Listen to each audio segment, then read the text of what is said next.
मनोज जरांगेंच्या मोर्चाच्या पार्श्वभूमीवर ओबीसी महासंघाची नागपूरमध्ये बैठक सुरू आहे। बबनराव तायवाडे यांच्या निवासस्थानी बैठकीचं आयोजन करण्यात आलेलं आहे। सरकारनं ओबीसी समाजाला दिलेल्या आश्वासनाला धक्का लागत असेल तर पुढील आंदोलनाची भूमिका या बैठकीत ठरवली जाते। मुळात मराठ्यांना कुणबी प्रमाणपत्र देऊन ओबीसीतून आरक्षण द्या अशी जरांगेंची मागणी आहे, मात्र याला ओबीसी संघटना तीव्र विरोध करतात। मराठ्यांना स्वतंत्र आरक्षण देण्यास आमचा अजिबात विरोध नाही, मात्र त्यांना ओबीसीतून आरक्षण दिलं तर आम्ही तीव्र आंदोलन करू असा इशारा ओबीसी नेत्यांनी वारंवार दिलाय।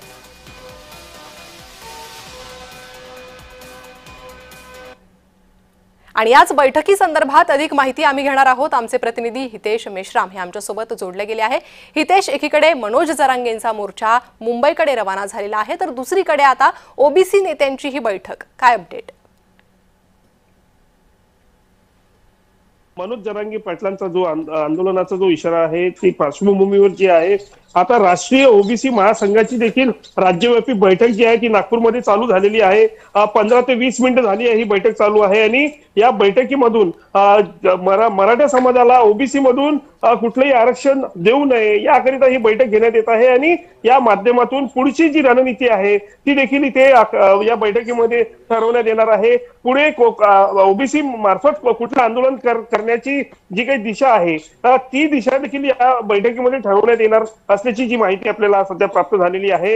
या बैठकीमध्ये राज्यभरातले सगळे ओबीसीचे पदाधिकारी जे आहेत ते देखील इथे उपस्थित जे आहेत ते आपण पाहतो आहोत आणि सोबतच बाकीचे जे राज्यातील जे राष्ट्रीय महासंघ ओबीसी महासंघाचे जे काही पदाधिकारी आहेत ते ऑनलाईन या बैठकीकरता उपस्थित असल्याची जी आहे माहिती आपल्याला मिळालेली आहे। आणि या बैठकीचे जे राष्ट्रीय ओबीसी महासंघाचे अध्यक्ष जे बबनराव तायवाडे आहे ते या बैठकीला जे आहे संबोधित करताना आपण पाहतो आहोत। या अनुषंगाने मराठ्यांना ओबीसी मधून कुठलंही आरक्षण देऊ नये याकरिता महत्त्वाचं लक्ष जे आहे ते या बैठकीकडे देण्यात येत आहे। प्रणिता जी, हितेश, आपण याआधीही जर पाहिलं तर मराठा आंदोलन पेटलं होतं आणि त्यानंतर ओबीसी विरुद्ध मराठा असा काहीसा वाद निर्माण झाला। त्यावेळीही मराठा आणि ओबीसी असा दोन्ही समाजांचं आंदोलन सुरू होतं।